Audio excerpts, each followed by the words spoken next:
check on your phone too if it like actually on YouTube. YouTube is live right now. Let me see if it's live on the phone. They just see your little Pee-pee? pee-pee. My little penis? Is this couch in the... No.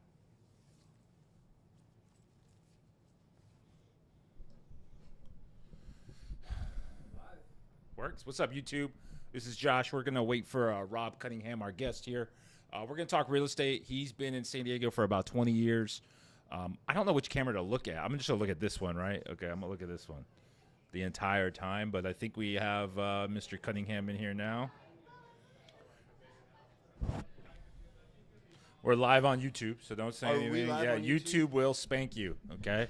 I don't. TikTok might not care as much because they're going to get banned on Monday anyways. You keep telling me, is it in my mic? This is, yeah, right? Okay. How's the audio, Jason? Good? Okay, Keep audio's telling me good. to watch myself. I just don't trust you. You're one of those guests that could go haywire here. Yeah, but I'm unbanned. I'm not gonna get us banned. State Farm. Nice. What's up, Jake? State Farm. Jake. I think you got to change your name, Jake. We were just talking about Jake from State Farm. Yeah, you want to join the audio there? There you go. What's up, Tyler? Oh, start the audio and the video, please. What's up, Tyler? How's it going? This is Rob. Rob, this is Tyler. What's up, Tyler? Tyler's our team lead over there. Where are you at? Waco, Texas? Cool. Have you heard of Waco beside the cult? Yeah, I've been to Waco. Oh, have you? Yeah, but this is going to turn into an interview about you because I see a guy in Waco, Texas, wearing the bull. Yeah. He's a long time. So Tyler, we met on the internet, which is creepy, before Tinder. Yeah. I got him to get his license. What, 8 years ago? Longer. Oh, great.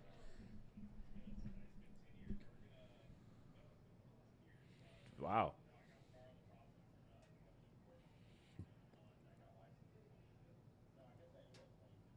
$2015, yeah. So we told him to get his license, basically, long story short, and he's still doing it. And he's got his EXP team of, 80 people, 90 people now?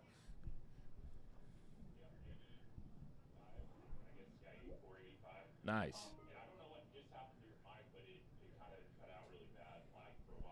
Oh, okay. How about now? Does it sound good? Yeah, hold on. I think Jason switched something. Jason? Jamie? Oh, you changed the microphone. There you go. Go to Scarlett. There you go, rookie. How about now? Mic check. Mic check. We're live on YouTube, so we're live on TikTok, YouTube, TikTok, and we're waiting on you to go live on this Zoom call. So let's do it. Okay. Whoa. So, yeah, let me go and record. And, Dang, bro. No, we're gonna just kind of interview my man Rob here. Yeah. And then Okay. you have any questions, you can cut us off whenever you want. And we'll get some questions at the end there from the team. Mic test. You guys can hear him? Can you hear Rob? yeah, we're crystal clear. So, yeah, let me go and click record here, and we'll let everyone in. All right, cool. How's YouTube, Jason? Recording in progress. Oh, good. How exciting. This is exciting, huh? Yeah. Every week, this is what we do. You do this every week. We try to, at least. It's only going to get better because you're going to be like our first real guest of this series of guests. So you're probably the worst guest out of all of them so far, but we'll take it. Yeah, We'll no, take it's it, good practice for you. Good practice for me. Yeah. I'll tell you this: I'm a great backup. Whoever This cancels, is I'm what a you good are. Villain. Yep. Yeah. Truth be told, he is the backup. Yeah. He's the alternate right now. But what's up, everyone in the Zoom? I see Tim Whitman. I see Jimmy. I see Joseph.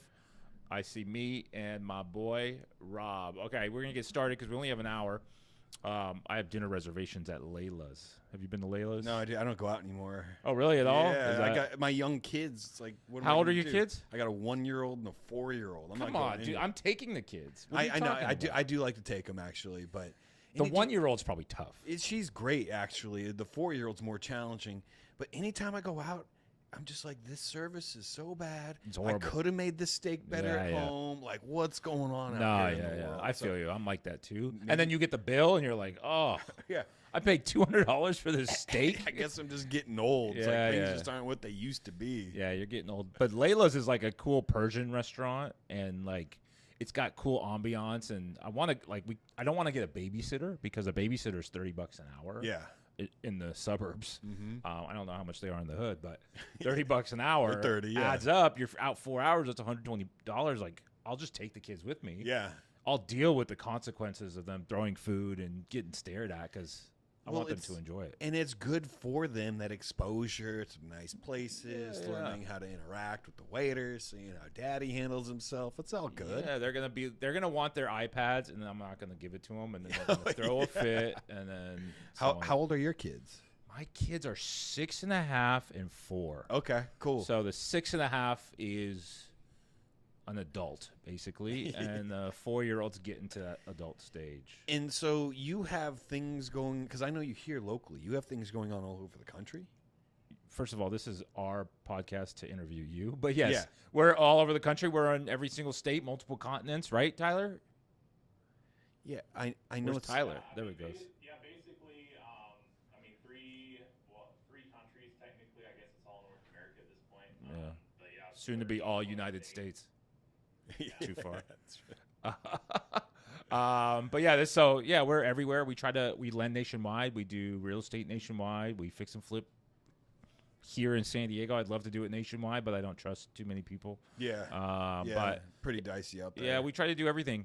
It's a big world, so we want to tap into it. Yeah, 2025, we all have the internet. Why just be local? So Yeah. if you can find ways to do that, that's cool. And sorry for flipping the interview. but No, it's okay. that's how this is going to go. Oh, you think so? You Oh, think yeah. I You're the do. guy in the meme, like I'm the captain now. Yeah, You're that guy yeah. now. But first of all, this is Rob Cunningham. He's Hey, from guys. Sacramento. I learned that today. I would have never brought him on if I knew he was from Sacramento. Well, part of my family is from the Bay Area. I was born in Okay. San Francisco. Is that like work at all? with my family? It's dicey. It's Yeah. dicey. It's close. But now you're in San Diego, so Yes. we welcome you with open arms. Thank you. Give the audience, there's some agents here Mm-hmm. nationwide, a little summary of who you are and what you do. What's up, guys? I'm just like you. I'm just an agent, right? I've been out here selling homes. So I moved down to San Diego 22 years ago. I got licensed 20 years ago. And when I started, I was, 19. I didn't know anybody down here, and I just started knocking doors. And my first deal, it took me like 4 months to finally get a deal, and I knocked on a FISBO in La Mesa, and that turned into like I got a referral from that guy and this and that. Next thing you know, I'm in business. And then, we had the great financial crash come around while I was doing this. I was like 21 when that really started to kick off, 22. Man, I should have just got a job like bartending or doing something simple.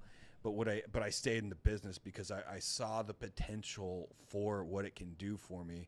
I was like 2-3 years in at a young 20s, and I was like, I'm pot committed. There's no going back now. Yeah. I probably should, because there were hard years for me, like especially when that first kicked off.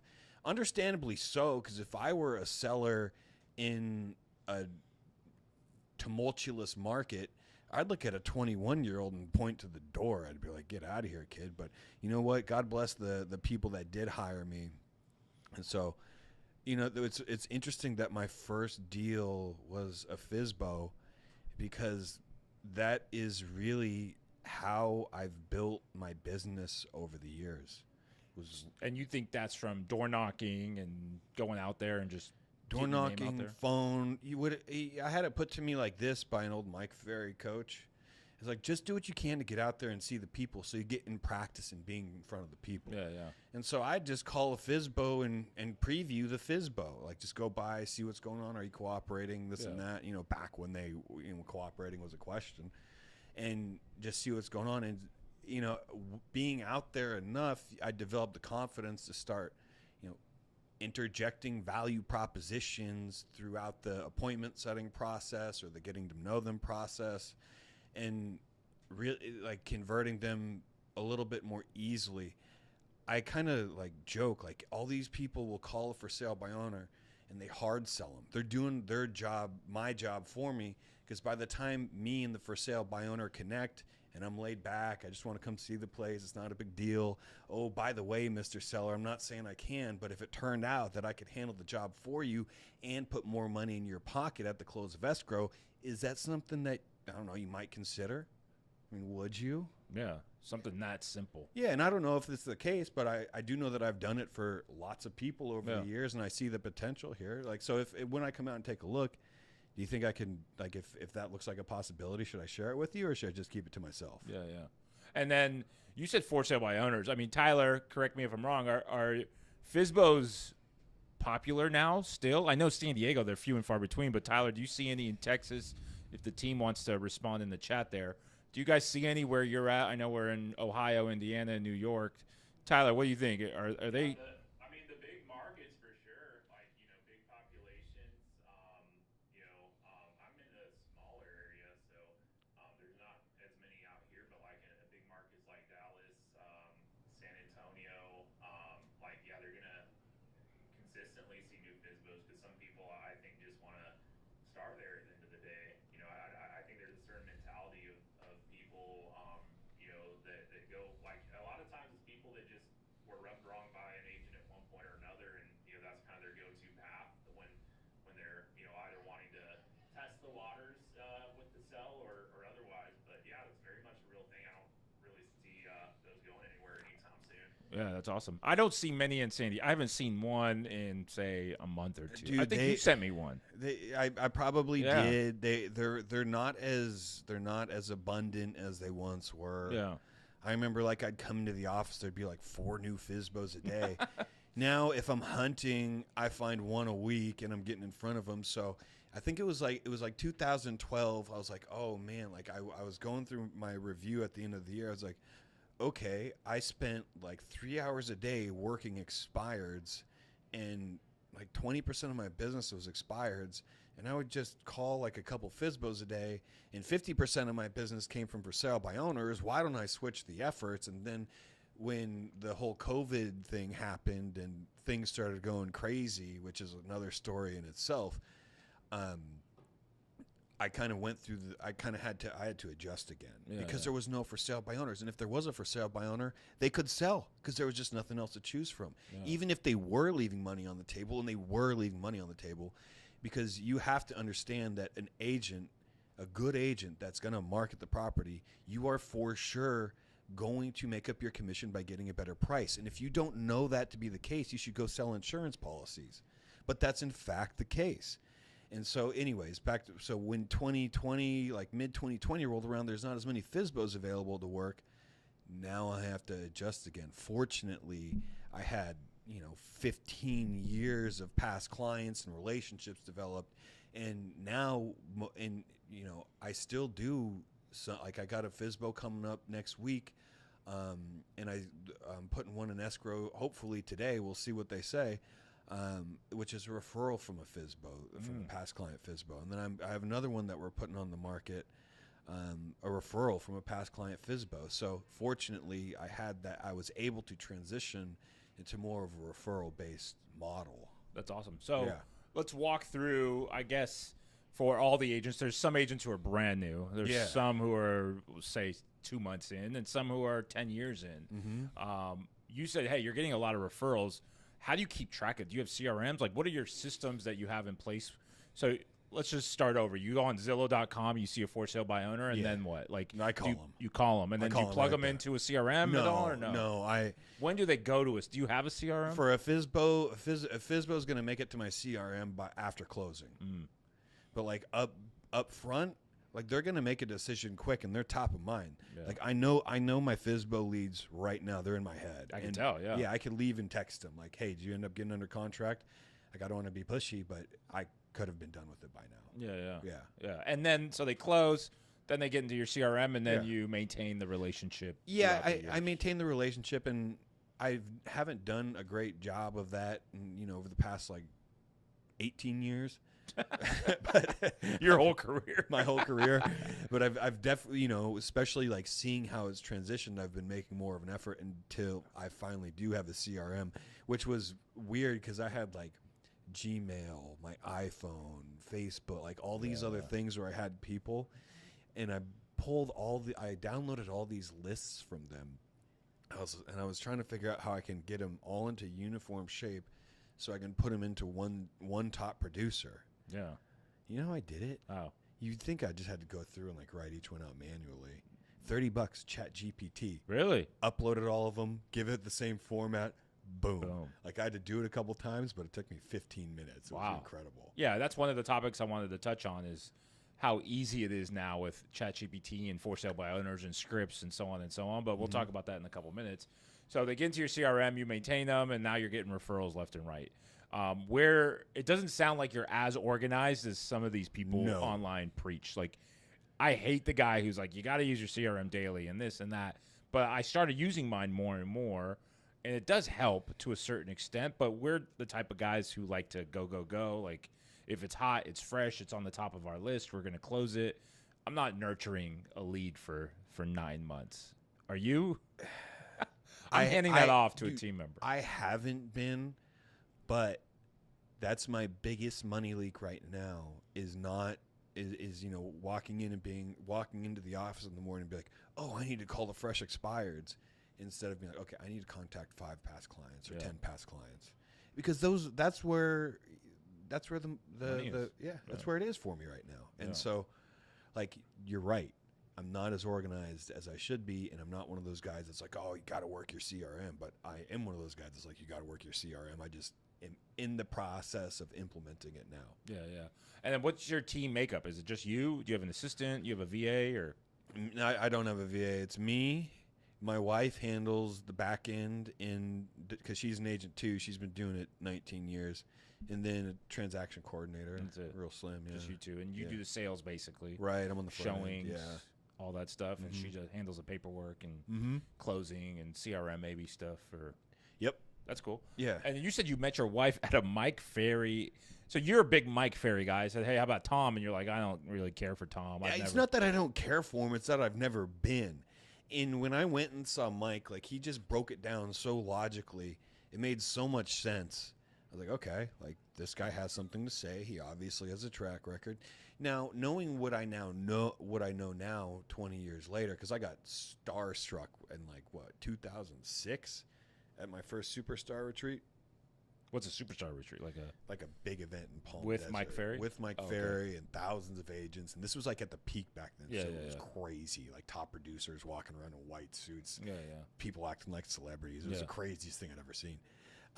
But so I just saw a system there, and these guys, these gurus are so good at like getting their claws in you. He's like preaching like, don't work one system. Whatever you work is going to work. Work one system. Here's the system. So I always just worked the mic. I never really deviated from it. Nice. So you're just diehard Mike Ferry. I was. You met your wife there. Yeah, So right. you kind of owe it to the guy. I owe Mike a lot. Your whole life. Have you met the guy? Have you met Mike? Yeah, I mean, like in passing, and I've been like, "Oh, Mike, thank you so much." Like, you've changed my life. Yeah. He goes, "Thank you." He goes, "You're welcome." Yeah, generic. Yeah. Which I get. I mean, what, thousands of people? I say know a that guy to who knows a guy who knows a guy who knows Mike. So if you ever want like a sit down with him, no, I don't have got to take you, his bro. time. I'm good. Okay, I'm cool. good. So let's pivot to your recommendation for these guys. Do you recommend them going after their sphere, their for sale by owners, buying Zillow leads, Instagram? Or you're on Instagram, like you're on social media. Everything works, but what do you recommend for a crowd of this nature, I guess? I would recommend doing what you do and just doing it every day. Because like what worked for me, because dude, I know Mike Ferry agents, and we're implementing the same type of system. We're on the phone at the same times a day, and we never cross paths on appointments. Like extremely rarely. We just connect and click with different people. The timing works out, however it is. And dude, that's the cool thing about this business is there's so many ways to lead generate. You got people working PTA meetings. However you want to do it, as long as you're doing it consistently. Yeah. Personally, I don't like the idea of paying for leads because it cuts so much into the margins. It increases your workload for less return. I'd rather work less and have the same, but That's just me. I have a real estate company that approached me today. Actually, they want $1,500 a month for leads. Yeah, I'm Or sure. It could be Realtor.com, Zillow. I don't know exactly what they just said It leads. sounds like homes. Yeah. And they're like, hey, we'll give you the loans from those leads, and if you work the realtors in the office, you can get loans from them. But there's no like exclusivity, so on and so on. Do you want to do it? And in my head, I'm like, well, the margins are like I have to close 6 deals to break even. Just on the mortgage side, is it worth dealing with this brokerage and agent? Now you're their bitch and all that stuff. You don't want to deal with that, but I got to feed multiple loan officers, so it's something that I'm looking into, but I don't want to do it. Like I just think buying leads is a waste sometimes. Well, there's an opportunity cost associated with it too, because it's a lesser return. Like you could be spending that time nurturing your database or working FSBOs or even knocking cold doors. Like, dude, you knock 100 cold doors, you're gonna walk away with a lead. Yeah. It's impossible not to. Are those your numbers? 100 door knocks from one? It's usually better than that. Really? Yeah. Dang, that's crazy. Dude, if you're out there not like legitimately knocking on people, running it right, you knock the door. When they answer, you step back, you match their energy, hands visible. I step back right when there's already space when they open the door, but you step back to draw them out and to let them know like I have no intention of like approaching your home. It drops their defenses. Whatever, match their energy, whatever they say is okay. Let them know why you're there. And then, by the way, when do you plan on moving? How long have you lived at this address? How'd you pick this area?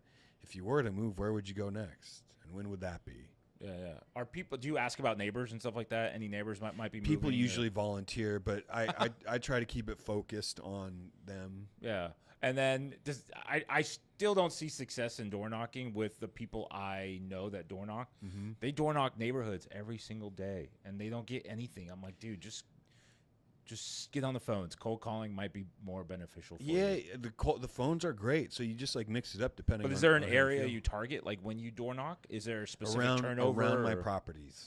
So if I'm going to go out and do cold doors, which I haven't done in a while, but if I'm going to do it, I'm going to go to the listings and sales that I've had recently.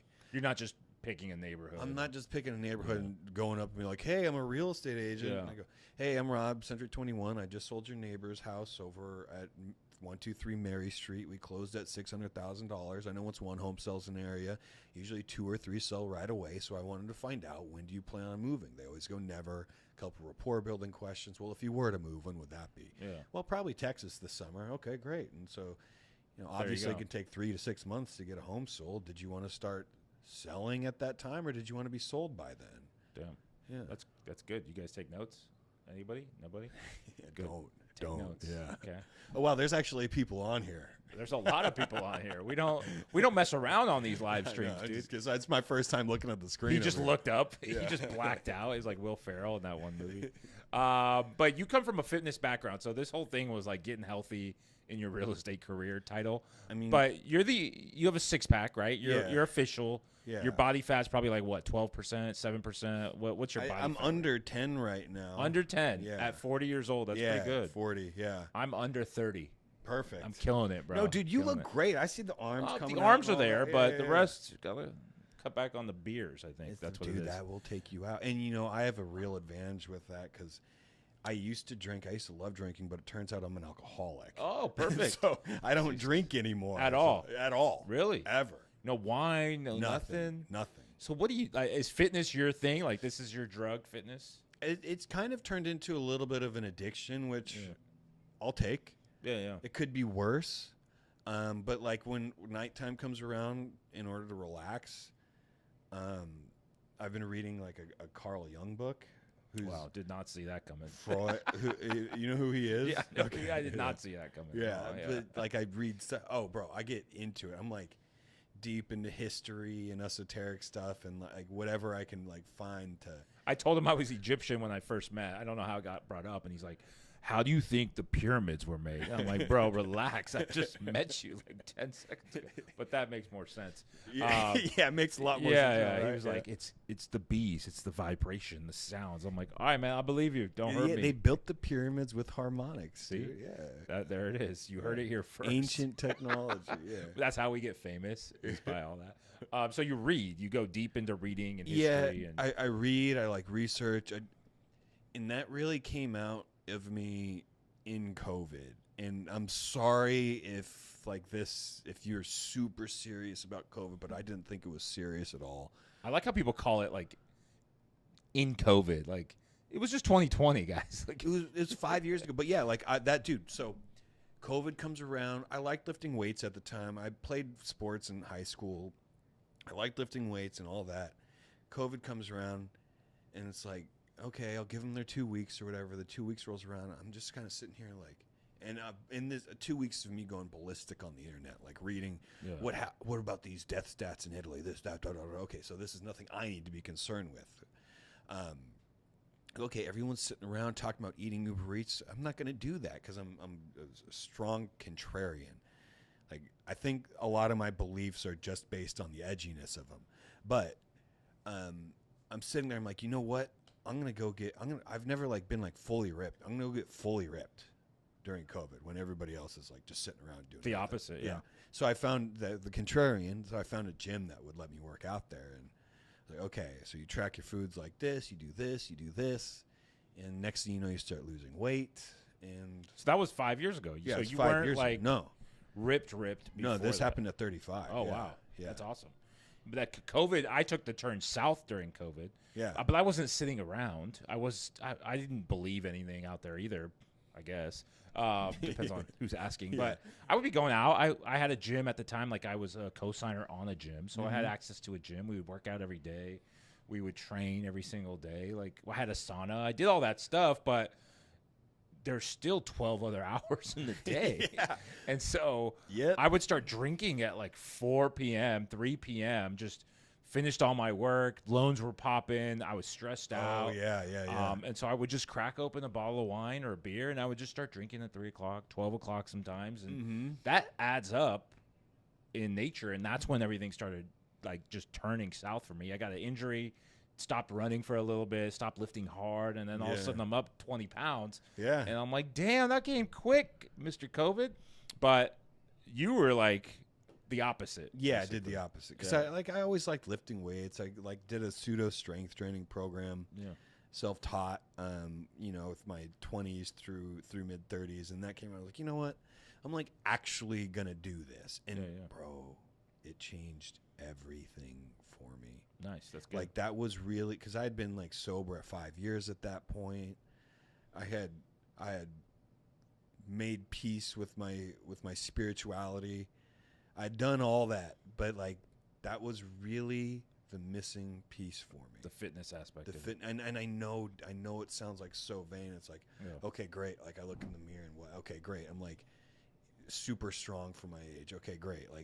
That's all. But what you become when you go down that path is what I had been looking for at Mike Ferry, at the Tony Robbins things, at all these other things, because in order to do it, you actually have to do it. The results are right there in the mirror. And if you're tracking your macros properly, and you should be losing 2 pounds of fat a week if you're doing it right, then the results are on the scale every single Friday. And so it's just, I think about it like this when I think about it, because I have a little side thing where I coach people. I have a coaching program. There's 30 people in there. I don't really advertise it anymore because I'm switching from getting that started where it's kind of operational now. I'm just hyper focused on my real estate. But everybody walks around with a disconnect between who they want to be and what their actions are. Their conscience is separated from their subconscious, and if you want to get Carl Jung about it, from the collective subconscious that's hoping to express itself through you. Mind you, it expresses through you and to you through other people. Sorry, guys. We'll talk It's getting about. deep. These are clips. We'll talk about Jason, commissions or make sure you something really timestamp soon. this. This is good. This is good. These are good clips. Yeah, and so it there's that disconnect, and what's in the middle of that disconnect is our worldly conditioning. And you can't the fitness was the way that I found that I could break down that worldly conditioning, because the worldly conditioning is so negative, and negative thoughts, negative actions, they add up quickly. I could leave this place right now and with my car commit a negative tragedy that would ruin people's lives forever very easily. On the flip side of that, for me to leave here and do something positive, it's going to take me long periods of time, lots of work to have the same type of depth of negativity in the positive side. It's going to take so much. So what I'm getting at is it's very easy to go in to build yourself negatively. And so we start in a hole that we have to really build out of to become consciously congruent with ourselves. And fitness is the vehicle to do that. It's like, yes, you feel better because you're working out. It raises your endorphins. Your energy levels are higher. You look better, so you have more confidence. You walk into a room, you have an obvious display of discipline. It's just, and then you, when your actions align with your conscience, now you're like actually who you're supposed to be instead of consistently trying to be who you want to be.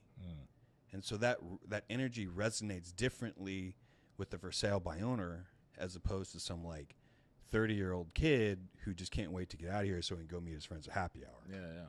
That's crazy how you just tied that into a for sale by owner. Yeah. That was a crazy left turn. I was like, wow. I didn't see the comparison, but it's true. And so fitness, I agree completely with what he said, basically. In terms of fitness, I think the best part of my day is the first hour and a half at the gym, right? I don't lift that hard. I go in there, I do the basics, I do my cardio. But when I leave, I feel good. My wife goes, how come you're never angry? How come you're always even-keeled? It's because I get it all out at the gym. There's nothing that will phase me once I step out of the gym. And if I go at 5 in the morning, that means I'm leaving at 6:30.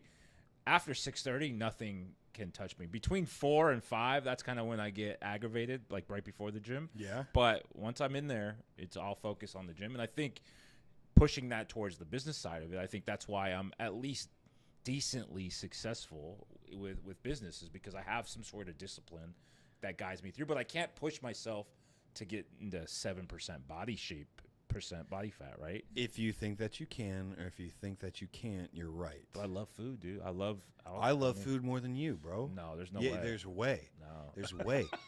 Watch. You eat lean, so you eat for purpose during the day. You don't eat for pleasure during the day. And the way that I do it, and the way that I teach my guys to do it, is I'm eating lean. Because everybody's like, oh, don't eat carbs, don't eat carbs. Where'd you get that from? That's the dumbest thing I've ever heard. The keto, the carnivore. You need carbs. Carnivore is trash. It's another fad diet. We had it in the 90s for us older guys. It was called Atkins. Yeah. It's all trash. Your body needs carbs. When I get somebody, first thing I do is I put them on a cut because I want to see the shape that I'm working with. That cut, the most macronutrients they eat is in the carbs category. Protein second.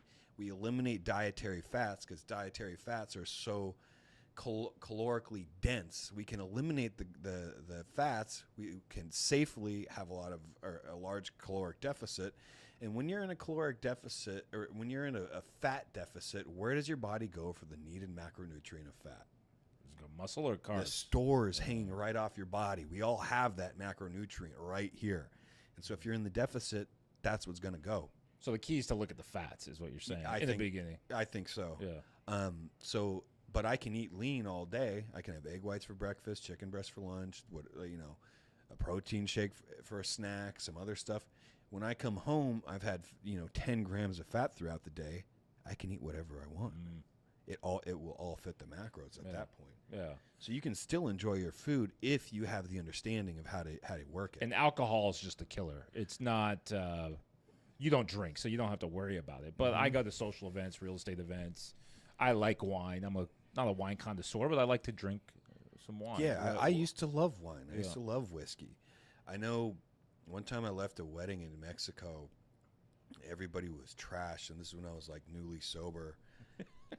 And I'm sitting on this party bus, like watching everybody throw up and piss themselves and all this and all that. And so, here I am. I was just like, I had this like most peaceful, serene feeling. I'd like to challenge you. Next time you go to a mixer, try just having a seltzer water and see how you feel when you leave. I've put it like this. I've never woke up the next morning and regret not drinking. That being said, alcohol's normal. It's a part of life. Not everyone's an extremist like me. Go enjoy your beers. Like I want my guys to have a normal life and do what they want. I'm going to dinner. I'm having wine. Yeah. I mean, it's a it's a thing I'm doing. It's like, but so alcohol, you have to be conscious of how it affects you. It affects you in a couple ways. It's 9 calories. It's no nutrition. So you got to account for that. yeah. Okay. 9 So calories. you're tracking all this in terms of fitness. You're tracking fats, carbs, calories. Well, it's so easy. Just you put it in MyFitnessPal and it breaks it down. And then you get an awareness for what the food is and how it breaks down. And now I don't even have to think about it. I can just do it. But another thing to consider is if you do something like this, that skill of tracking transmutates into your real estate business. So you're tracking your foods, tracking your numbers is going to be easy. You're tracking your foods, tracking your expenses for taxes is going to be easy. Like you already in this motion all the time. Now we're just throwing in a different set of papers to look at. Yeah. And I think what's the fat, I guess, in the real estate world that we need to attack? I mean, what do you think someone in their business, what are some low-hanging fats that we can cut out? Because it sounds like that's the equation, right? Just track and cut as soon as possible, just all your calories and see exactly what you need to survive, or no? No, I mean, I could just look at somebody and tell them what their macro should be. Are you talking about diet? Because you said, what are the fats in real estate? Well, for real estate and diet. I mean, they all tie together, it sounds like. For the truth of the matter is for agents is if we logged what we did every 30 minutes, we'd see how much time we're wasting doing whatever it is we're doing. Sometimes we're kidding ourselves into thinking we're productive, and sometimes we're just straight up distracted. So if we just track our time and see how we're actually utilizing it, we'll see that there's a lot of fat in there that we can cut out. Yeah. It's like, okay, what if you do go through that and it turns out you only have 4 working hours in the day? That may just be your working capacity is 4 hours, like actual 4 hours of focused work. Like, why not just do that 4 hours of focused work and then go do something else? Yeah. So you're not spending all your time just sitting around stressed out about whatever. 4 hours is a lot. It is. Yeah. Dude, 4 hours on the phone. Imagine 4 hours presenting, 4 hours pre-qualifying, 4 hours following up. That's exhausting. Yeah. In real life with the diets, it's the creamers, it's the cheeses, it's the fats. You know, you could start by going for leaner meats, tuna, chicken breast, tilapia, ground turkey. You can even do lean ground beef. There's lean cuts of meat that you can do. Yeah. It's you can make it work if you And is it more diet than workouts, or is it hand in hand? It's for most people. So working out's the fun part. Like people enjoy working out. Working out's the best part, I think. And I don't see the gains though unless my diet's on point. Like I don't feel stronger if I'm eating like trash. So working out's the easy part. Yeah. People love to do it. It's the diet. Yeah. It's plugging in the diet that causes people to actually make the change. Yeah. So the workouts, how do you program a workout for someone? Is it if they're in their initial cut, I'm looking to get each muscle in worked to a state of repair twice a week. So their muscles are in a continuous state of repair, increasing their resting caloric burn rate. So instead of being like, okay, you need to go do 30 minutes of cardio, no, you just need to get your muscles in a state of repair, because then you'll burn more calories throughout the day than had you been on the treadmill for 30 minutes. And then what does that look like? High reps? Whatever it takes. You can do it either. You can go low reps, high weight. I mean, just until failure. Because what it is, and this is in real estate too, to increase your working capacity, you have to put yourself under stress, and you have to cause your body to adapt to that stress. Just like if your workload's 4 hours, and that's really what you can focus on, okay, do your 4 hours this week. You're going to adapt to it. Next week, do your 4 hours and 15 minutes. Yeah. Now you do that in a year, you're now working 9 hours, focused 9 hours. So you have to introduce stress, whether it be high reps, low reps. When the variations of high reps and low reps come into play, and when it actually means something, is when you're fully ripped, and now it's time to add muscles. What's the timeline on that? That's a year, 6 months. Okay. Can I use you as an example? You can use me. I'm not getting naked. I'm not. This is no Andy Elliott. Take your shirt off type. I could look at you right now and tell you the whole deal. Yeah. I'd have you 200 grams of carbs, 180 grams of protein. 200 grams of carbs? 45 grams of fat. That's so many carbs. That's so many carbs. I can't eat that much. You're gonna have to, trust me, because you're gonna be in a fat deficit. Your body's gonna be going crazy looking for the energy. It's 45 grams of fat. 45 grams of fat. Standard That's American like- diet's like 150, 200. That's like one ribeye, basically. yes, That's crazy. yeah. No cheese, no Uh-uh. nothing. That's You great. you have one egg. You mix egg whites, so you still get the yolkiness, but Yeah, it's yeah. mostly protein. So that would be the diet. Working out 6 days a week. We can get away with 5. And if you banged on it 100%, maybe 2 months. Really? Fully. Oh yeah. Dang. 2 months. I'll see you guys in 2 months. Fully. All Yeah. right. I'll be ripped in 2 months. Yeah. I don't think I can eat that much. That's just a lot of food. It breaks 180 grams of carbs, you said? 200 grams carbs. 180 protein. Protein. That's a lot of protein. It's a lot of protein. It's on the high end. The reason that I prescribe such a high end of protein is because the people aren't satiated with high carbs and high protein. They're satiated by fats. And so we have to have an abundance of food so you can feel okay. Yeah, yeah. And that's like the exact opposite of like the keto diet, where the keto 0 grams of carbs, all fats, all protein. Yes, I mean the guys that sell keto diet, they didn't gain that physique on the keto diet. They maybe maintain it on the keto diet, but they gain that physique through the old school high carb, high protein, low fat. Yeah. And if you go into a reverse diet where you're looking to add muscle, you just increase the carbs. Yeah, yeah. Yeah. We have 15 minutes, so if you guys have any questions, put your hands up and we'll get to the questions. Man, I didn't even get into any of the good stuff. I know we bro. we can What? go longer. My reservations are at 6:30, so we got 6:30? time. Where I'm gonna have my wine and my food. This is my last day, I swear. What was I gonna say? Fitness, steroids. Any steroids? Any supplements? What do you recommend? I don't- TRT. A lot of guys our age are doing TRT. Yeah. I might start. I do. I I'm don't getting see. bored. Okay, I'm so getting bored. here's my thought on TRT is our testosterone levels are what our young men's testosterone levels are what our grandfathers were when they were in their 50s. Damn. There is an institutional attack on men's testosterone levels. So if you want to do TRT, like I don't think it's that big of a deal. Now you start like actually talking about steroids and like doing that stuff. I've always wanted to do steroids to see what my max potential is. The thing is you have to discover your natty potential before your natural see. potential before you can introduce that. Unless you're like going on stage and you're going to get paid for it, then No, I mean, don't see the. We do benefit this. of I it. get paid like $3. So Yeah. That's it. In for supplements, people swear by creatine. I don't like the side effects of it. What are the side effects of creatine? For me, I get like bloaty, headachy. I just can't drink enough water, and I'm constantly peeing. Yeah. So I just don't like it. I haven't But done creatine in like 20 years. Yeah. But I don't take any supplements, protein. Yeah, I do protein. That's it. Yeah. I feel like I need that extra something. Yeah, but maybe not. I'm like, Maybe I need a trainer, and that was one of my questions is you hired a trainer 5 years ago or yeah. you joined some sort of Yeah. program. And it changed everything for me. And so like it's like And it sounds like you did that with real estate too. You joined the Mike Ferry, you had a coach, you had a guide. I've always been coachable. Do you recommend coaching, trainers, stuff like that to get into shape real estate and fitness, or you don't need it?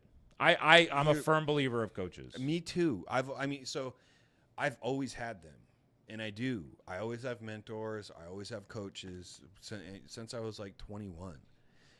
But one of my coaches one time told me, he's like, the truth about coaching is it's like we just attract people that are going to be successful. So whether that person, that coaching client would probably be successful without a coach. Yeah. It's just that's that type of person. I know for me, when I hired, when I got into Wes's coaching group, like, bro, the exposure and just being held accountable. This Wes Watson? Yeah. You did that? Yeah. Tell us about that. What do you want to know? I want I Is know it Wes. all like, I you know know? Wes. He was so funny story about Wes. He went to prison, right? Yeah. He gets out of prison. He's going to 24-hour fitness in Rancho Penasquitos. Yeah. I'm training next to this guy, and I'm like, this guy just got out of prison. There's no way this guy's supposed to be got here. out of prison. And I'm like, look, he's big, but he's not that big, but he just looked big at that Yeah. PQ gym. And I'm like, hey, dude, who the fuck is that guy? Why is he training here? And some guy was like, we don't know, like some fucking guy. And Some then guy that just people got just out there. talked to him, and he was like, before he was famous, Yeah. and he was just a nice guy. Just he would talk to you, and That's that was it. You would never expect him to be like this social media guy years later. So But that's my claim to fame with Wes Watson. I linked up with Wes back in those days. I don't coach with him now, but I Yeah. coached with him then back in like 2020. And dude, it took so much because like here's some convicted felon like yelling into his phone on social media. I'm like, oh god, like Yeah. who's this guy? I did not see you signing up for But that. then he said something that got me, and I was like, he's so right. He's so right. What'd he say? I'm just not. I don't remember. But it took everything that I had to be like, I'm gonna do it. Yeah. And like I humbled myself, and I was like, I'm gonna do it. And so yeah, I worked. What year was this? 2020? 2020. I worked with him for a few years. And he charges a lot Uh-huh. of money, right? So you paid the money to join that community? So, yeah. That's crazy. It's like 10 grand, isn't it? So the You don't have to answer. No, I will. I Yeah. will. I'm open, man. I've been to Wes's house. I've had lunch with Wes. I know Wes. He's undeniable. Yeah. I love Wes. He's a hot topic on YouTube right now. I don't know if you've No, seen him. I haven't Yeah. seen him in a while. He's getting a lot of hate. Why? Just you get one bad client review and Reddit yeah. runs off with it, and there you go. But he's had hundreds of good clients. Thousands. You know Albert thousands. Preciado? No.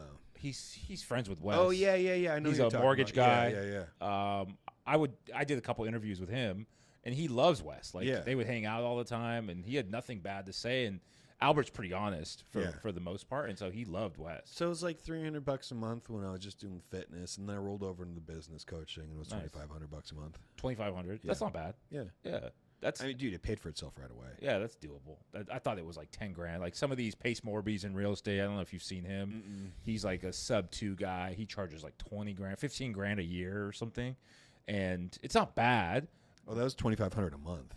Oh shit! Yeah, and then, but Damn, I it's guess, 2,500 a month. I guess now it's like, I like it. I guess now he's charging like closer to like $4,500 a month. Yeah. But if it works, it works. Like coaching is coaching. Did he do lots of fitness stuff? Like instilled fitness stuff? He seems like a fitness freak, right? Well, that was his whole thing. You know, in the business side of it, does he incorporate it all or no? what do you mean? Like you did the business, you said you rolled it over to the business Yeah. side. Mhm. Is there a fitness piece to that business side, or is it Yeah, just that's how I started my coaching business. Oh, okay. Yeah, he taught me how to do that. That makes sense. Yeah. Yeah.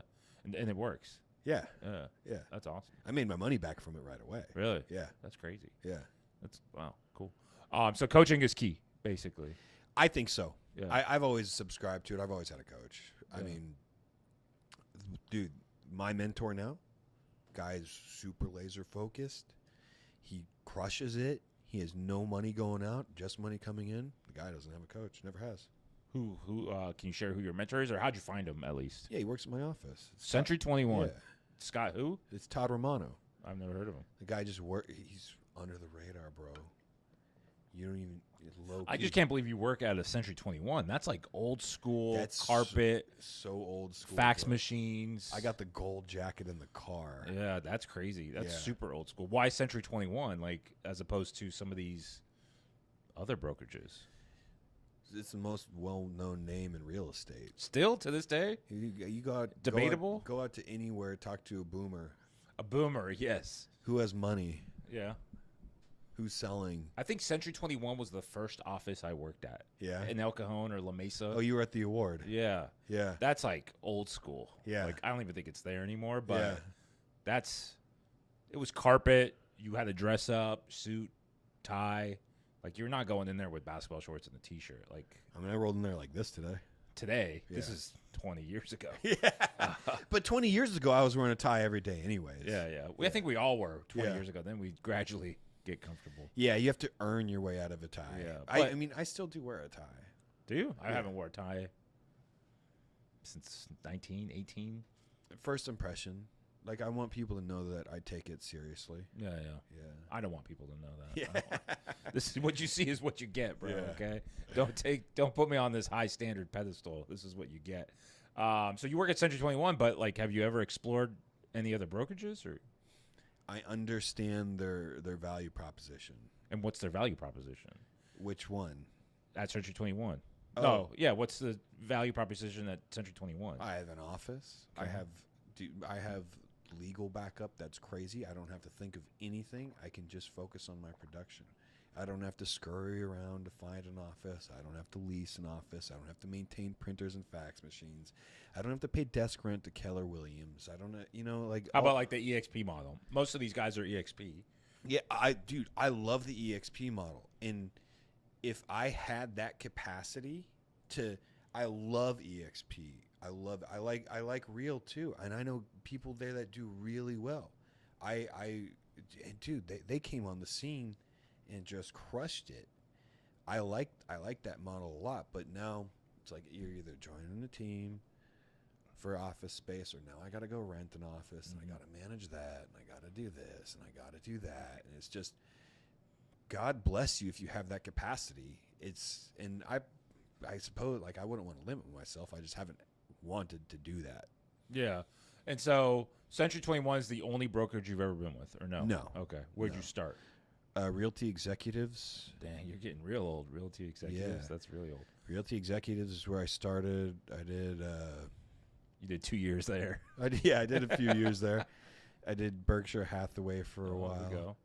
I got What were they called before Berkshire Hathaway?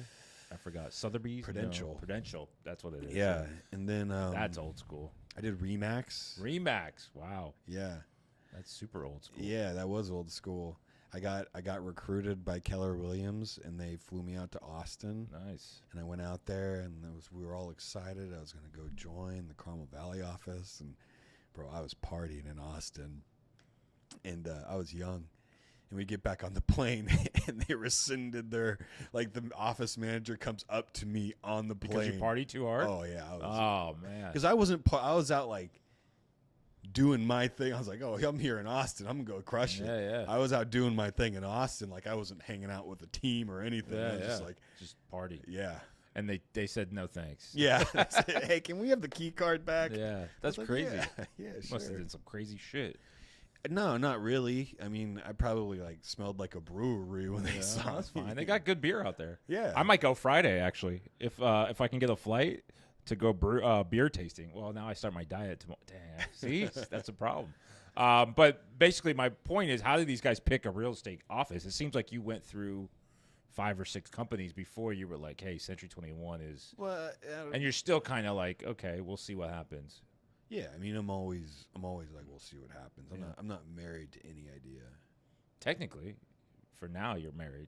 I'm definitely married to my Yeah. wife. Yeah. Well, I meant like you're married to Century 21 for now, and then until you Yeah. divorce, and Yeah. then someone... What do you mean? What, are you trying to recruit me or trying to get me to blast my own Well, brokerage? no, I What's mean, going on? eventually I'd like you to join the team, of Yeah. course. You seem like a hardworking individual, right, Tyler? No? Maybe? Tyler, we'll talk about it. There we go, see? We'll bring up the. We got to make sure we're on the same page, Tyler. Do you think the moon landing actually happened? Oh, let's see. Does Century 21 believe the moon landing? Will they even... It's funny they made a movie about that recently. Did y'all see that? No, where, what, Netflix? No, it was in the theaters and everything. Oh, no. I haven't been to a moon landing. I mean, a theater in a while. No, No, I haven't no. seen that. Well, what's the answer? Do you think it really happened? Okay, let me ask you this: do you think in 1967 they live streamed the moon landing to I every don't. TV? No, in I America? don't. Okay, Yeah. I don't think it's real. Just like what was the country that just sent a rocket to the Oh, India one? yeah.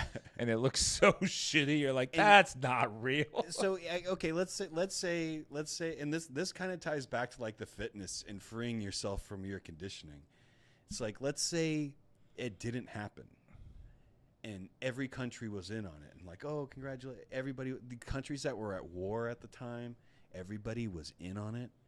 That just means that everything's fake, dude. Everything that we've been taught our entire lives has been a lie. Like, I'm gonna get old on you again. The Gulf of Tonkin, which started Vietnam, never happened. That event, the Gulf of Tonkin event, never happened. They released the files recently.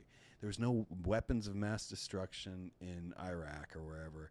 They're taking out Gaddafi, who is reveredly, like, everything in our history has been a lie. If you look into it, it turns out they're hiding stuff from you. So you have to put on that veil of ignorance and be like, okay, like, I really don't know where I am and what's going on and like start to build a positive from there. Tyler, what do you think? You agree? Is he? Sorry, is bro. He, yeah, I'm just Sorry, waiting for Tyler dude. to like stop the Zoom. Tyler, pull the plug on it. I haven't had that thought occasionally. Is this all real or not? Do you think real estate is real? I mean, it comes down to what we put in is what we get out, or do you think there's a higher power or people controlling? I think there is. I mean, sometimes I feel like the big power players control the narrative in the industry, and you could work as hard as you work, and you're only going to get so far. You need that extra boost. You need to not sell your soul, but you need to do things that are unconventional to get to that top of the. I've spoken with a lot of high-producing people, rich millionaires, billionaires, and I'm like, they're not as ethical as you'd like them to be, but I think that's what and the people they know are beyond, like, it's crazy how many people they know. You've touched on a lot of things there. I'm going to start it off with, like, I'm not one of these New World Orders trying to take over, guys. Well, we're not going to. Because we already live in it. Like, why would they try to take over? They already have us hook, line, and sinker. And then you move into billionaires. It's like, dude, if you think billionaires call the police? Like, if they have a problem, you think they call the FBI? For every billionaires have bodies. Oh yeah, they had to. The most you know how ruthless you have to be is if you and if I have $6 billion and you have $6 billion and I want your $6 billion and I have a crew of guys, we're just going to come take your $6 billion. So you have to be ready and willing to be like, no, you're not taking that $6 billion from me. Yeah. What do you? Well, you saw it with the fires. I don't know if you saw that, where the rich people would hire their own firefighters to save their fight. Like, I mean, people were crying about that, and I'm like, guys, that's the least of our worries with this guy. Like, they do a lot of things that we don't even know about that end up getting them richer, stronger, faster to do with not saving their house. I mean, I would do the same thing. So the corporate media is owned by 6 corporations, like Disney, Time Warner, Cox, whatever. There's 6 corporations, all in cahoots with the same industries and the same banks. Yeah, they control the narrative, they control the system, but it's not our job to complain about the system or even really try and change the system. It's our job to operate within it, to be aware and to be present and aware enough that we can see the opportunity within it and do what we have to do to put food on the table for our family. That's my opinion. Yeah. But if we're striving, like, I want to make as much money as possible, but if it's limited in nature on the back end, is it worth stressing about? Is it like you said, just focus on yourself? Or well, you don't have to stress about it anyways, because I mean, if you think about I stress about it. Like, I want to, like, to live it costs a lot of money to live. It's hard to live. In any given time, I can go into my head and get as stressed out as I want to. Yeah. Like, I can be doom and gloom. But the fact of the matter is for the past 22 years, we've only progressed. And what's different, and what different scenario could happen in the future that's going to keep us from progressing? We're going to progress. We have we have a history of it. Like, think of all the hard stuff that you've been through in your life. Like, think of the hard stuff you're going through now. You've been through harder, and what you're going through now, you're going to get through that as well. And then you look back on it, and in hindsight, you were going through it for a reason. That was to get you ready for the next challenge. You never have anything to be stressed about because you've been provided for your entire life, as evidenced by you being here right now. It's deep. That's deep. What'd you think, Richard? That was too deep? I didn't bring my floaties. Can't swim in this deep water. Any questions? We're at the top of the hour. Exactly. Good job. Good work on time. We can go on forever. We can go for another 15, 20 minutes.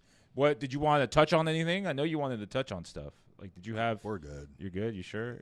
Real estate, fitness. I don't. What do you? How do they find you? Let's talk about that first. Oh, I guess if you guys want to like connect and they'll find you. These guys will find you. Tim will find you. You guys, I don't know any of you, and I gave you like so much of my I do not talk on my Instagram like this. I do not give this to people. No, he doesn't. Yeah, because we have the system that we have to operate within. But if it's Rob C from SD is how you'd find me on there. I'd love to connect with you and see what you guys are doing, and I guess I'll probably hear from Tyler at some point. Tyler will try to recruit you. Yeah. He's the head honcho recruiter over there. He recruits too much, I think. It's like I sent him a guy last week, right, Tyler, That guy's not joining, by the way. But Tyler's like pitching up. I'm like, Tyler, just give him the answers already, bro. Stop flirting with him. Thanks, Richard. Just give him the answers. But Tyler will try to recruit you. So make sure you follow him, Tyler. We'll get this guy. Look, eventually. dude. Look at this. Everybody in here is down. Everybody, look at the comments. Everybody knows. This is a down society. There's a couple people probably not down, but a lot of people are. They love Tim. Yep. Yeah, it's called tinfoil, right? You put your tinfoil hat on and go. This is a good group for tinfoil. Yeah, It's not really tinfoil if it's true, right? It's just it's like all true. history. Yeah. But it's mere entertainment. How about Elon Musk? What do you think about Elon? President Musk, I should say. What do I think of Elon Musk? He's the richest man in the world. Yeah. He rose to power, I guess, over the years. Mm-hmm. Why was he the guy to make it? I mean, I personally don't think he's ever invented anything, right? He's never come up with anything on his own. Elon Musk showed you who he was last year when he went out for Halloween in that costume. He went out for Halloween. Well, I don't know. What did he do? He was wearing some like satanic outfit. Really? Yeah, and that's the thing about these elitists is He wore a satanic outfit? well, he had like it was like some doom costume or something. I don't know, but it's like you may not believe in God and Satan or all that, but these people do, and they worship Satan, and it's so that's what I think of him is. I said he was the Antichrist, but everyone was like, "What's an Antichrist?" I'm like, never mind. I think it's either him or Donald, right? But I could see figure that. it I out. could see that. But there's been like since the beginning of time, people have been declaring people the Antichrist. yeah. There's got to be someone's got to be right. I think it's Elon because he's an interesting guy, and he's coming out here sending Cybertrucks for satellite, and he controls the internet. Like, Yeah, he it's does. so now. weird. Like he's. I do think that they're My like car doesn't work when we go out there. He just turns that shit off. you, He's you like, see him coming out and ain't being like, driving "Oh, we're buying Twitter for free speech reasons and stuff," and I think it's more of an entrapment thing. He's buying TikTok too. Yeah, is he? apparently. Yeah, I mean, I kind of read that, but I think like they're doing all this so people raise their because like if you go on Twitter, it's like the most. It's X. Yeah, I'll always call it Twitter. We're old. Yeah. Like there is such like grotesque commentary on there now that you used to have to go into like the depths of the internet to see, and now it's just I'm like reading this. I'm like, what's going But on? original Twitter was like super suppressive, opposite, right? There's no Yeah. middle ground. What I think they're doing is they're letting people like identify themselves. Oh yeah, so they're snitching on themselves. Yeah, so they can be. Later, That's why I tell people later just be contained. careful, Yeah. because later they're gonna pull that plug in the rug. I think it's a setup, like with the whole Facebook Zuckerberg Yeah. thing. He's like, free speech for. I'm like, yeah, I'm not falling for that one, bro. Yeah. You're trying to mark me, but Mhm. And then they just all it all plays into that false dichotomy. Like you got to pick a side. Are you with us or against us? It's like, dude, I want nothing to do Exactly. with any of you Oh, people. yeah. Like you can come. I'm down with you. Like I'll hang out with you. Like we're cool and all that. But I'm not like getting into this politics. And like, yeah. picking I a just want to side. hang out, have some beers. You don't Yeah. drink, But but I'm still down to hang out. you won't drink at all. No. You smoke weed? Like what do you? Nothing. Yeah. I don't know if we can hang out with this guy. I mean, dude, go smoke weed. I guess I could be drunk. You don't Yeah. have to be drunk. Right. Yeah, okay. Yeah. Fine, that's fine. All that's going to happen is I'm going to keep you from getting in that fight. I don't fight. I'm a loving type of guy. You're a good drunk. I'm You're a not good your drunk. friendly drunk. Yeah. I know how to control my alcohol. Yeah. I'm a big guy. It's not like alcohol gets me. But I'll be like, when you hang out with the sober guy, it's like, okay, now I have a safe ride home for sure. It was called Uber. Yeah. But you know what I But mean. my car It's like- drives myself. Like I just jump in, autopilot, Yeah. we're off. All right, any questions? Let's get some questions. I know you guys are shy. Tyler, get some questions going for Rob because we don't get this type of action on here too often. Anyone on YouTube? Jason? Tim, you're right, dude. It did just go full fortune. Okay. We didn't even get to the questions. I mean, the only questions we got so far were from TikTok, wondering what's the point if you're not answering their questions. So they already tried. Oh, really? What was TikTok's? We can't see it. Oh, okay. Yeah. How do you see it? Oh, you're on TikTok? I'm on there. Oh, nice. That's cool. How's it look? I mean, you're like halfway in the picture. Yeah. Rob's good. You're- Okay, cool. Yeah, you're halfway. No one wants to see me. Someone asked commercial or residential. Me? Yeah. Yeah. You're the guest. I wanna hear from you. Residential. Why I not get- commercial? I guess the extent of my commercial is like apartments and stuff. Mm. Why residential? Yeah. I mean, when More opportunity, more. I didn't consider it when I got into real estate. When I got into real estate when my dad passed. He was paying for me to go to college, and I was working a cell phone sales job. And my stepmom said to me, "Well, so he was paying for me to go to school. He passed. He was paying for me with his income. That was cut off like on the spot. So I was in sales, and I just looked for a bigger ticket item. Like I never even considered commercial. I just in real estate. I think residential is just easier. I mean, there's plenty of houses out there. Like you said, you could door knock, cold call. Yeah. It's harder to get through like a LLC and they're not selling. There's not turnover like there is residential, and 3% commission it's pretty easy to get. I mean, you can close your first deal within 60 days, get Yeah. paid. Commercial takes forever. It seems like. Commercial's a long time, and it's not a pretty market right now. Like if you're having a tough time in your market with residential real estate, like commercials having the brakes beat off of it right now. Yeah, that's crazy. Yeah. Yeah, so that answers that. Commercial. Anything else? Closing statements, Tyler. I mean, Zoom, where are y'all at? Y'all are quiet. Zoom's quiet. They're Googling all the tinfoil we spit out. They're not even. They're on the moon landings. There we go. There's just so much covered. It's kind of like, where do we start? Yeah, start anywhere, Donovan. You know, you always get one good question in. I've been trying, man. I've been trying. There you go. See, Where are you from, Donovan? San Luis Obispo, California. Oh, nice. Yeah. Who's up there? Hal Sweeney is the. Swayze. Yeah, he's a nice enough guy. One of the number ones up there. Yeah. But moving down to Orange County. You're in Orange County now. Moving down. You are. Yeah. he's making the switch. Good for you.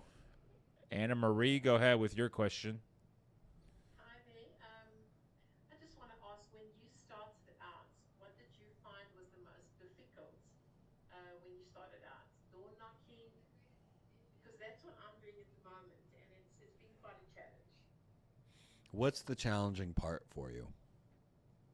I think having to knock on quite a few doors before you get a response. Before or s- any feedback. Yeah. What time are you door knocking? Let me say this. I've done over 100 homes. Good for you. I'm unfortunately at the moment I'm sitting in bed 8 weeks after having quite a bad accident. Sorry to hear that. I'm really sorry to hear that. Yeah. Hopefully not while you were door knocking. No. It was just during Christmas. Oh, okay. So my question is, what do you do now if you want to follow up and you can't do any door knocking for the next 6 to 8 weeks? Yeah. I'm on the phone. I'm on the phones. I'm working the dialer. I like drop messages too. What's a dialer you use? I just use a single line so there's no delay when they pick up. Mm-hmm. And what is that? Red X or Vulcan. Vulcan. Yeah. Vulcan. Okay. I like the dialer. I'd be doing that. You know what is something that I do that's a little more passive is the slide drop messages where it just like drops a voicemail in there. Yeah. Interestingly enough, because I've done like handwritten mailers, didn't get not where I wrote it up, but I like contracted a company. I didn't get any return on that, but the slide drops I get return on. So they hear the voicemail, they call and you they back. call you back. Yeah. And it's so interesting. The most interesting part about that to me is the more affluent the neighborhood, the more well the voicemail is received. Really? Yeah, I thought it'd be opposite. you would think. Yeah. If I did a campaign in Carmel Valley, I got like 6 leads out of it. What company is that? Slide Dial or something? Yeah, Slide Drop or something. Slide Drop, Slide this, Dial, and then it pumps into Vulcan. So No, okay, so they call It- your cell phone. it calls my cell phone, Wow, and I just pick it up. nice. They go, "Did you just call?" It's like, "Oh yeah. I was just calling because I had a buyer looking in the neighborhood. I was wondering, if you or anyone you know is thinking of selling anytime soon." And that's it. Yeah. Yeah, and they say yes, no, maybe so. Yes, no, maybe. So cool. How long have you lived here? Then you just start the conversation. Yeah. Cool. And then Vulcan, do they upload data for you, like Mhm. leads or Vulcan's expired? Vulcan aggregates expireds, FSBOs, canceleds for rent by owners. You can if you pay for it, you can search neighborhoods and like pull neighborhood data Yeah. too. So Anna, he says call, get Vulcan or dial. What do you use, Anna, for dialer or CRM?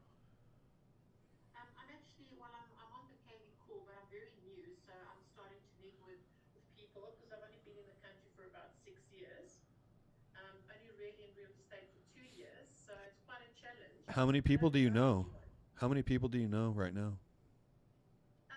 Besides my doctor, my hairstylist, it's more the door knocking. So when I do knock the door and I just want to know whether this is the right approach, I don't just go out and try and sell. I actually come across as saying, you know what, I want to get to know you first as my neighbors. Um, my other question, I know I'm going from one to the next. Well, In terms of can your, I go back there real quick? yes, I would go straight for the jugular on real estate, but I'd bring information about the neighborhood. You know, okay, right now in the neighborhood there's 6 homes for sale. It's a great time to pick a neighbor. Who do you want to live next to you? okay, that's great to know. And they're going to go, "Nobody, I don't know anybody."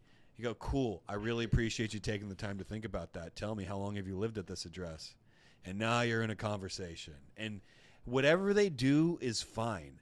I one time I knocked on an expired door. It was like a 1 point. This was pre-COVID, or yeah, pre-COVID. It was like a $1.5 million home. So this was actually an expensive home in San Diego. I knocked on the door. We hit it off. I set the appointment. This and that. I go, and the next door I knock on is a few blocks down, and the guy literally chases me to my car, calling me like the biggest piece of crap ever. And so it's what I want to impress on you is, like, don't let their reaction dictate it. You're gonna feel the feelings of it, like you will have the reaction of it, but just observe that reaction in yourself, and maybe wonder why a complete stranger can cause you to feel that way. What was your next question? My next question was in terms of, flyers or door hangers. Do you think it's a good No. idea to hang something on the I've door? never gotten a call back. I've never gotten 20 years of going to a FISBO and writing a note that says, "Hey, call me right away," or call whatever. Never gotten a call back from it. Just forget about it. Okay, you've just answered my question. Yeah, just knock on the So I just door answered if they're that there, question great. If because not, you made the. Oh, okay. yeah. All right, so I've got to think of another strategy.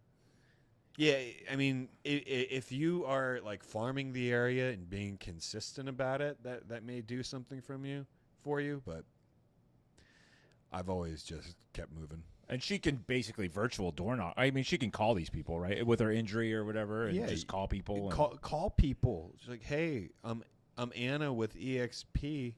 I live down the street, or whatever the case may be. I noticed that there's a home for sale around the corner from you. Did you know anybody that wanted to move into it? I was looking for a neighbor. I thought maybe you might know somebody good." There you go. Okay, no, that's great. Yeah. Okay, we're working on it. Yeah, Thank you so keep much. us updated. Yeah, just the thing about the business is, it's like, I'll take all this action in this area and the business comes from over here. The universe rewards you as long as you're taking action. So just keep moving. Donovan, you have a question now? Finally. What's up, bud? So I'm working on a $4 million listing right now. Price reduction. Away from Keller. Price reduction. I'm trying to steer that away from. She's not happy with her Keller Williams agents that she's been talking to because they lied to her about the value of her home. They told her they could get her 4.7. It's maybe 4 million. We've had several conversations. I viewed the home. She wants to meet the team. There is some mental illness that she's processing, so it's like, and there's a trust involved, but the trust respects the decisions of the beneficiary. I think my question is, I've come across, like, Donovan, you're wrong. This other agent said that if I spent $20,000, they could get me $100,000, and I'm just kind of saying, Yeah. am I wrong or am I ethical? I mean, Am I wrong or am I being transparent with you about the reality of what it takes to sell your home, and I'm not lying to you like these other agents just to try to get the sale? Do you want to work with that agent who's telling you what you want to hear, mm-hmm. or do you want to work with someone who's like, I'm struggling how to phrase the conversation. I think I understand what you're saying, Donovan. Is that, Mrs. Seller, would it surprise you to find out that agent might tell you what you want to hear just so you'll hire them? And then they'll just beat you up week after week after week regarding the price or whatever it is. I mean, to be candid with you, I've sat through corporate trainings where they say exactly that just so they can secure the listing. And I know I'm telling you this, I might cost myself business, but I like to sleep at night. So it's whatever you want to do, Mrs. Seller. I think, and I could be wrong here, Donovan, I think if you're thinking about this one seller that you're working so much, you're not meeting enough people. Because So focused. yeah, you shouldn't even like. Well, it's a big commission. I mean, $4 million. I'm just doing basic math. 2%. It's a huge. That's a good payday. 3%. It's a huge commission, but he's in San Luis Obispo. How many $4 million homes are there? It's in Santa Barbara, so it's an hour and a half drive for me. Yeah. So I mean, your head should be full of leads like this, to where like, oh man, if the mentally ill lady in a trust doesn't work with me, I gotta just work with this guy. Yeah. I kind of walk away from it in a sense of like it's okay if it doesn't go through. But Yeah. it's like if, and it's just how do you be careful? How do you now that she said that, like I've already spoken with the trust already and said, hey, this person has asked me to have interviews with them. Mm-hmm. Am I allowed to have interviews with them? Do they have some decision-making capacity? And they're like, yes, you have the green light to talk with her, and we'll respect your decision. So it's like, okay. Yeah. Then just talk with her, be honest, and don't be attached to the outcome. That's good. I like that. Yeah. Thank you. No problem. Thanks, Yeah. Donovan. Emilio had a question. Which market do you currently see as undervalued or ripe for investment? I think we're in the everything bubble. I think everything is going to correct. So I'd cash on sidelines or silver or gold kind of guy. So no market you think will I think flourish. there's Indiana, market. I like Indiana, Ohio's like things that are under $100 grand, Mm-hmm. just because of affordability and minimum wage going up, and more If- people are going to afford it. If it is in line historically with the affordability index, then I like it. Yeah. Okay. That's good to know. Jason, there's a long question there. I don't know what that is. Up. Anyone else got a Zoom one? Oh, it's Anne-Marie. Okay, never mind. She was just responding. Two fractures. Question on YouTube. What's the question on YouTube? Would you guys buy property in northern Nevada? Would you guys buy property in northern Nevada? Where in northern Nevada? What is Northern Nevada? Is there like I all mean, I know is Vegas and Reno. Yeah. Reno's like pretty North Nevada. You go above that, and you're in like dry desert bordering Oregon forest. Where's Elon's mega factory? Is that Reno, yeah. And then there's a military base, that kind of an Air Force base near Reno that I think is north of there that supports it. I mean, this is all Josh, so I'm going to shut up. I'm super bullish on values, so I don't think anything. It's like, I don't care.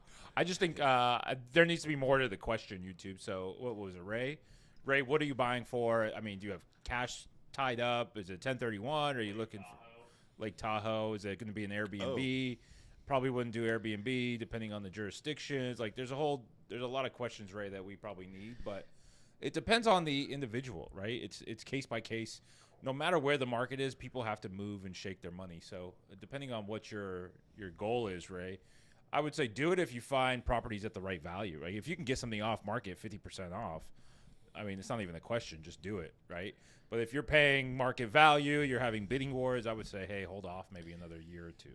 Lake Tahoe's tight. If you're gonna use it yourself, man, and you enjoy that, go for it. Yeah, it's a second home. He's just going to go out there every 6 months and ski or whatever. Yeah, go ahead. But yeah, it just depends on your own personal goal, Ray. All right, I think 2 more messages on Zoom there, Mr. Jason, and then we'll wrap it up. What are some mistakes? Area 51, yeah. The aliens need real estate. What are some mistakes you've made, and how did you recover from them? I think a more ample question would be, which mistakes haven't I made? Okay, which mistakes haven't you made? Marrying my wife. There we go. Not yet. That was right? a Not good decision. Yeah. I mean, I'm a recovered alcoholic and drug addict, so I made mistakes in those fields.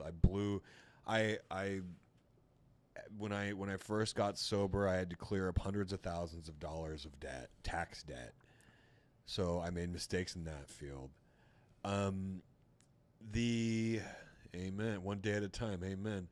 So the mistakes I've made was getting involved with the wrong women, not being financially responsible, partying too much, and not keeping in touch and working my sphere of influence like I should have.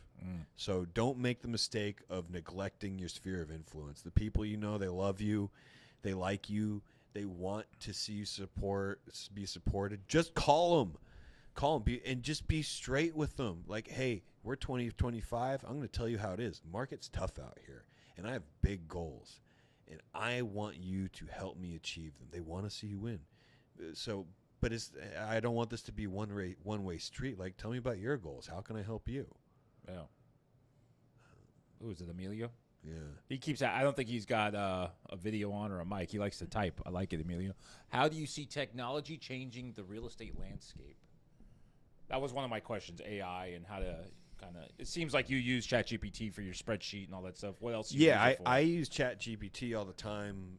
I use it for everything. Yeah. Like if someone pisses me off in an email, take a deep breath, copy paste ChatGPT. Please respond to this peacefully. I did just have a difference with the IRS, and I used ChatGPT to contest that difference. Nice. I use it all the time, so it's great for information. I don't think, and I could just be saying this because I'm biased as an agent, I don't think that it's going to come after our career because real estate's so tangible. It's such an emotional process for people that, I mean, dude, like, try and watch somebody who's not an agent buy a home. Like they're gonna go fucking nuts. Excuse me, they're gonna go nuts. So I don't think like it's a threat. But I mean, think it is not for agents. I think it is for like loan processors, TCs, title companies, even some escrows. Like I think AI and blockchain stuff, if it ever got like really in depth, could replace a lot of the industry. Yeah. Like some of these underwriters at banks don't need to be there anymore. We do a lot of automated underwriting with our mortgages. Yeah. And so we don't need an underwriter who gets paid $200,000 a year. That's awesome. Yeah. So it's going to say, hey, we need bank statements, tax returns, make sure it says these numbers, and AI will read it or whatever, and it'll approve it on the spot. So I think some things AI and technology will replace quickly, just like I think Zillow and Redfin replaced the MLS in kind of theory, right? I don't even use the MLS as much as I did before. Did you? Yeah, go ahead. Yeah, I use the MLS all the time. Stats and stuff. Oh yeah, I nerd out on that stuff. I knew it. And then Emilio asked, "What'd you do to recover from the mistakes?" I forgot to. Yeah, that's a good mention one. That. You just don't stop moving. Just don't stop moving. Just stay in motion. Yeah, how did you recover financially from? You said negative $200,000 or so. Yeah, Taxes? Yeah. Yeah, that means you made money. Yeah, I had made money. I just didn't know Pay what your to do taxes. with it. I didn't pay taxes or invest in assets. I was just partying and doing whatever. And this was money from real estate, or Yeah. wow? That's the only way I've made money until I started a coaching program too. Yeah. What was your question again? My question is, how'd you recover from that? I mean, $200,000 is a lot of money to recover from. Offer and compromise to being on so submitting an offer and compromise payment and then being in compliance from there on. Nice. Yeah, That's good. yeah. Drugs and alcohol, I think, kind of same thing with your own self, right? Here's my offer and compromise. This is what I'm going to do. I'm not going to deviate from that plan. And here you are. My plan to like swearing off drugs and alcohol. Yeah, That's by the grace of God. Dude. Really? Yeah. That's good. Yeah. And what was there, like a moment?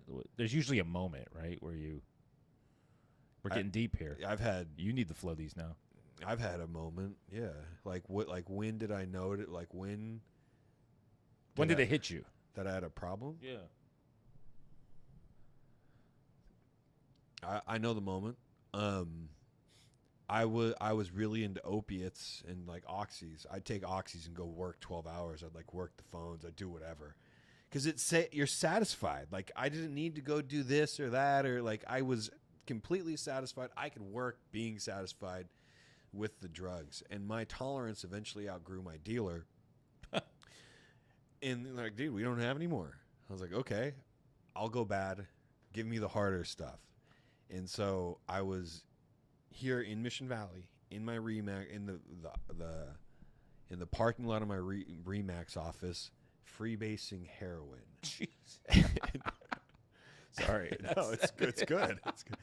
And that's when I realized, like, like I did not expect this. This is not casual. I'm taking pills here and there. This is like I got a real problem, and that lasted about 3 weeks. And I just couldn't live with. I remember because I remember I was like in my house and I was looking in the mirror and like my late father's voice just came into my head like, "Look at you, you junkie piece of whatever." Da da da.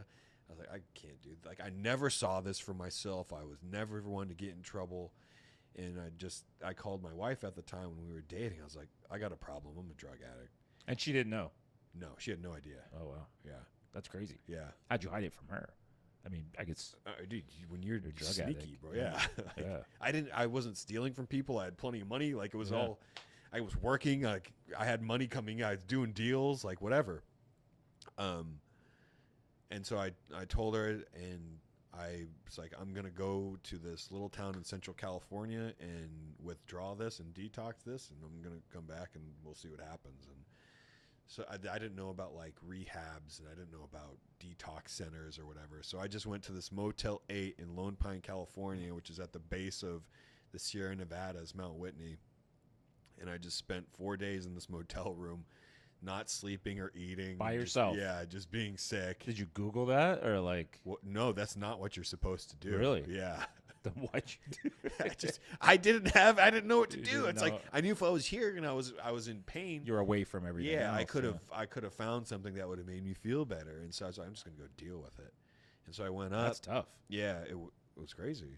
Yeah. I went up, did that, felt terrible. I thought I'd be feeling like it was like I was there for like 5 days, and I was like, I thought I'd start feeling better, but I didn't.